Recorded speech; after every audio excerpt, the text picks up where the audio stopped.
नमस्कार दोस्तों, स्वागत है आपका क्रिएटिव वॉइस स्टोरीज चैनल में। दोस्तों, हमारी आज की कहानी है अपशगुनी बहू। रमा अस्पताल के कॉरिडोर में तेज कदमों से टहल रही थी। उसकी आंखों से आंसू थमने का नाम ही नहीं ले रहे थे। लेबर रूम में अंदर उसकी देवरानी रूपा प्रसव वेदना से तड़प रही थी।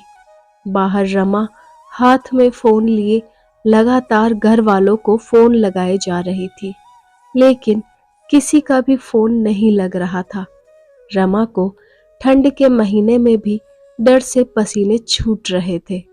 उसे डर लग रहा था कि अगर आज रूपा को कुछ भी हुआ तो उसका दोष उसके ही सिर पर आएगा।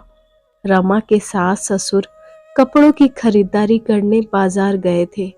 देवर रोहन ऑफिस के काम में शहर के बाहर और रमा के पति अमर का आज बिजनेस के सिलसिले में किसी के साथ जरूरी मीटिंग में व्यस्त थे। रमा के लगातार फोन करने पर उन्होंने मैसेज से रिप्लाई किया, वो अभी मीटिंग में व्यस्त है। किसी के फोन ना उठाने पर घबराहट में रमा ने सबको मैसेज करके बता दिया कि वो रूपा को लेकर अस्पताल आई हुई है। प्रसव कमरे से अंदर बाहर करती नर्सों ने रमा की घबराहट को देखकर रमा से कहा, आप बैठ जाइए, कब तक खड़ी रहेंगी। जवाब में रमा ने कहा, मैं ठीक हूँ। रूपा की दर्द से चीखती आवाज रमा के दिल की धड़कनें तेज कर देती है और वो टकटकी लगाए दरवाजे की तरफ देखती भागती हुई जाती है। तभी एक नर्स ने आकर कहा, सुनिए, आपको डॉक्टर बुला रही हैं। रमा भागती दौड़ती डॉक्टर के कमरे में पहुंची तो डॉक्टर ने कहा, देखिए, हमें समय से पूर्व प्रसव कराना होगा क्योंकि बच्चे की धड़कनें धीमी हो गई हैं। आप जल्दी से इन पेपर्स पर साइन कर दीजिए। पेपर्स देखते ही रमा के हाथ पांव डर से थरथराने लगे, आंखों से अश्रुधार फूट पड़े।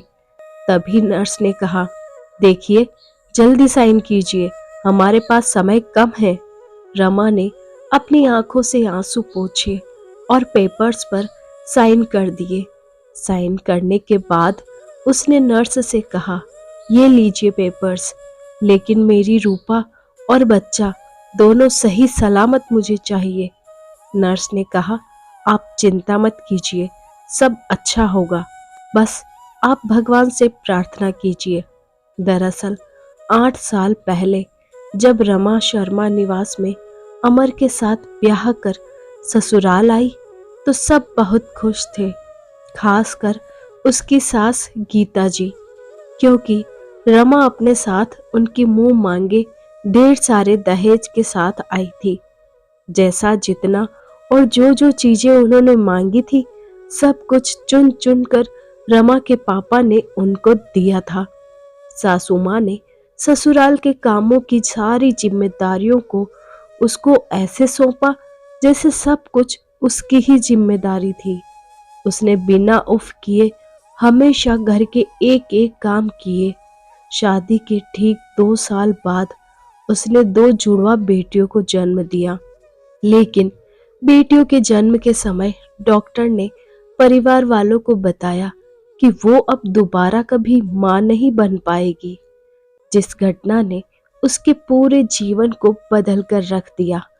पोते की आस लगाए बैठी गीता जी अब रमा को अपशगुनी मानने लगी। वो उसकी बेटियों को भी कभी प्यार से गले ना लगाती। अमर को ये बात बहुत अच्छे से पता थी, लेकिन वो हर बार रमा को ही समझाता, कहता, रमा, तुम माँ की बातों को दिल से मत लगाया करो, देखना समय के साथ वो भी बदल जाएगी, तुम बस धैर्य रखो। रमा का देवर रोहन उसका बहुत सम्मान करता था। वो उसकी दोनों बेटियों को भी बहुत प्यार करता था और जब भी अपनी माँ को उनके साथ दुर्व्यवहार करता देखता तो अपनी माँ को टोक देता। कुछ सालों बाद रोहन की शादी तय हो गई। रोहन की शादी की खबर सुनकर रमा बहुत खुश थी, लेकिन उसकी खुशी पर ग्रहण तब लगा जब उसकी सास ने उसे शादी की रस्मों में सामने आने से मना कर दिया। गीता जी ने रोहन की पूरी शादी के दौरान रमा को रसोई से बाहर नहीं निकलने दिया। शादी में आते रिश्तेदारों के बुलाने पर भी वो कोई ना कोई बहाना बनाकर उसको अंदर ही कर देती। ये सब देखकर रमा खुद भी जाने से बचती, क्योंकि उन्होंने रमा को सख्त हिदायत दी थी कि उसकी परछाई भी उनके बेटे बहू पर ना पड़े। उसकी देवरानी रूपा घर आ गई। दोनों देवरानी जेठानी में बहुत जमती। शादी के 1 साल बाद रूपा जब गर्भवती हुई तो उसके गोद भराई के समय गीता जी ने रमा को अपने कमरे में बुलाकर अकेले में कहा, सुनो रमा, बड़े बुजुर्गों ने कहा है कि बांझ का तो मुंह भी देख लो, लेकिन निर्वंशी का तो चेहरा देखना भी पाप है। इसलिए मैं चाहती हूँ कि तुम रूपा की गोद भराई से पहले अपने मायके चली जाओ, जब तक कि रूपा बच्चे को जन्म ना दे दे। तुम यहाँ मत आना, कहीं ऐसा ना हो तुम्हारी छाया उस पर पड़े और कोई अपशकुन हो जाए। और हाँ, अमर को ये बात मत बताना, उससे कोई भी बहाना कर देना। उसका जब मन चाहे तुम लोगों से मिल सकता है। आखिर तुम्हारा मायका कौन सा दूर है, एक ही शहर में है। जब जी चाहे तुमसे और बच्चों से मिल लेगा। रमा उस दिन इतना रोई जिसकी कोई सीमा ना थी। उसने कभी सपने में भी नहीं सोचा था कि बेटे को जन्म ना देने से उसका इतना अपमान होगा। रमा अगले दिन अपने मायके चली गई। रमा को यूं अचानक आयाब देखकर उसकी मां ने पूछा, अरे अचानक, बिना बताए, क्या बात है? रमा, सब ठीक तो है ना? रमा ने कहा, हाँ मां, सब ठीक है, बस आपसे और पापा से मिलने का मन हुआ तो चली आई। पापा कैसे हैं? ठीक ही है बेटा, आज 6 साल से बेड पर है, क्या कहूँ। हाँ माँ, रमा के पिताजी को उसकी शादी के बाद ब्रेन स्ट्रोक आया और उनका पूरा शरीर लकवाग्रस्त हो गया, जिस वजह से रमा अपना दुख अपने मायके में भी अपनी माँ से नहीं कहती थी। एक छोटा भाई था तो वो कितनी और किस किस की जिम्मेदारी उठाता। अगले दिन ही उसके फोन पर रूपा का सुबह 10 बजे फोन आया। उसने उठाकर हेलो कहा तो उधर से उसे रूपा के दर्द से कराहने और रोने की आवाज आई। क्या हुआ रूपा, सब ठीक तो है ना? तुम रो क्यों रही हो? रमा ने घबरा के पूछा। भाभी, अभी मैं आपको कुछ नहीं बता पाऊंगी, बस आप जल्दी से घर आ जाइए। रमा ने अपनी माँ से कहा, माँ, आप इन दोनों का ख्याल रखना, मैं अभी आती हूँ, आकर आपको सब बताऊंगी। ऑटो से रमा घर पहुंची तो रूपा दर्द से कराह रही थी और घर में कोई भी मौजूद नहीं था। रूपा को लेकर घर में ताला लगाकर रमा अस्पताल गई। रूपा ने रास्ते में बताया कि माँ जी ससुर जी के साथ गोद भराई के लिए बाजार करने गई है और रोहन सुबह ही ऑफिस के काम से शहर से बाहर चला गया। रूपा का अभी 7वां महीना ही चल रहा था। तभी नर्स ने रमा के पास आकर कहा, मुबारक हो बेटा हुआ है, लेकिन अभी प्री मैच्योर होने की वजह से उसको अस्पताल में हमारी निगरानी में रखना होगा। नर्स की आवाज से रमा यादों से बाहर आई। इतने में सभी घर वाले भी वहां आ गए। गीता जी ने आव देखा न ताव। उन्होंने सबके सामने अस्पताल में रमा के गालों पर 2 थप्पड़ लगा दिए और कहा, अपशगुनी कहीं की, खुद तो बेटा जन्म नहीं पाई तो देवरानी की खुशियों में भी आग लगा दी। मना किया था ना तुझे आने से। अपनी माँ के बर्ताव को देखकर अमर ने गुस्से में कहा, माँ, ये क्या तरीका है? आपने रमा को क्यों मारा? आखिर उसकी गलती क्या थी? सिर्फ यही ना कि उसने रूपा की मदद की। तो चुप कर जोरू का गुलाम, तू तो इसकी तरफदारी करेगा ही। तभी वहां नर्स ने आकर रमा से कहा, आपको अंदर डॉक्टर बुला रहे हैं। गीता जी ने कहा, मैं जाऊंगी अंदर और तू चुपचाप अपने मायके जा। गीता जी रोहन को साथ लेकर अंदर डॉक्टर के कमरे में गई।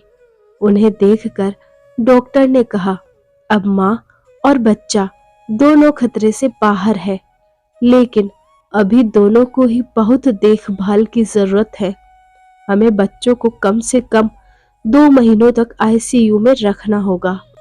इसके लिए आप सबको बहुत धैर्य रखने की जरूरत होगी।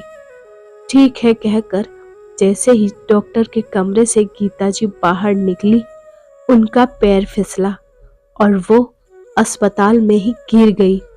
उन्होंने उठने की कोशिश की, लेकिन वो उठने में असमर्थ थी और दर्द से वो रोने लगी। डॉक्टर ने पांव का एक्सरे और चेक करके बताया कि पांव फ्रैक्चर हो चुका है। 1 महीना बेड रेस्ट करना होगा। अब रमा के ही कंधों पर सारी जिम्मेदारी आ गई। वो रोज घर के काम खत्म करके रूपा और सास दोनों का ख्याल रखती। 1 सप्ताह बाद रूपा को छुट्टी मिल गई, लेकिन बच्चे अस्पताल में ही थे। अब वो रूपा को साथ लेकर रोज बच्चों को देखने अस्पताल जाती। 1 महीने के अथक प्रयास के बाद डॉक्टर ने बच्चे को घर ले जाने की अनुमति दे दी। इधर अब गीता जी के पांव भी ठीक हो गए। बच्चों के घर आने की सारी तैयारियां रमा ने की थी। रूपा और रोहन दोनों बच्चों को लेकर घर आए। गीता जी ने आरती उतारकर बच्चों का स्वागत किया। इधर रमा की दोनों बेटियां भी बच्चों को देखने की जिद कर रही थी, जिसे देखकर रमा उन्हें लेकर रूपा के कमरे के पास तक पहुंची ही थी कि पीछे से कड़कती आवाज में गीता जी ने कहा, बड़ी बेशर्म हो गई हो तुम। इतनी बार बोला तुमको कि तुम रूपा और उसके बेटे से दूर रहो, लेकिन तुम मानती नहीं। इतना अपशगुन कराकर जी नहीं भरा तुम्हारा, जो कुछ और कराना चाहती हो। क्या सबको मारना चाहती हो? गीता जी की गुस्से में कड़कती आवाज सुनकर सभी वहां पर इकट्ठा हो गए। रमा को लगा था शायद अब गीता जी बदल जाए, लेकिन उसकी सोच गलत थी। उसने सामने खड़े अपने पति अमर की तरफ देखा।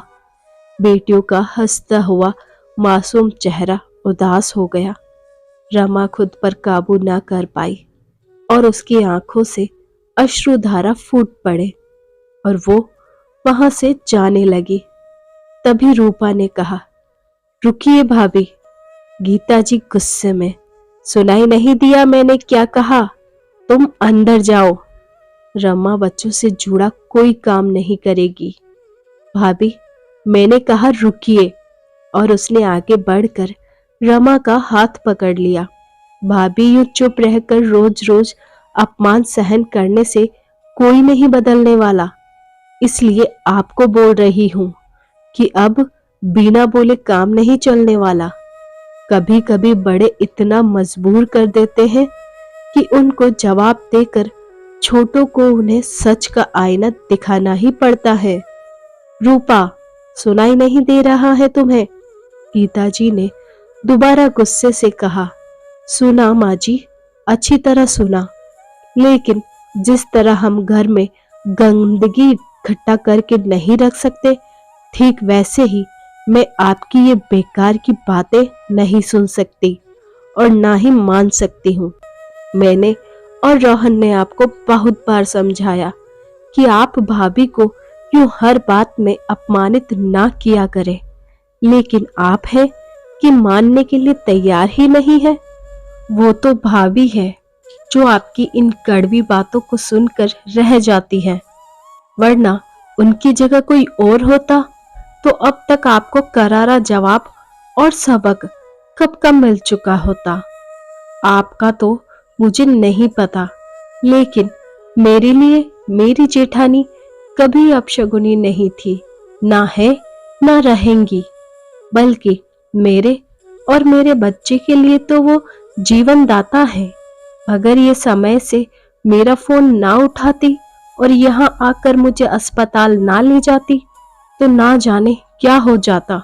और दूसरी बात, बेटी को जन्म देने से औरतें अपशगुनी हुई तो आप देवी की पूजा क्यों करती हैं? तब तो मेरी माँ और आपकी माँ भी अपशगुनी हुई, क्योंकि मैं भी 2 बहनें हूँ और आप 4 बहनें हैं। हम दोनों को ही भाई नहीं है।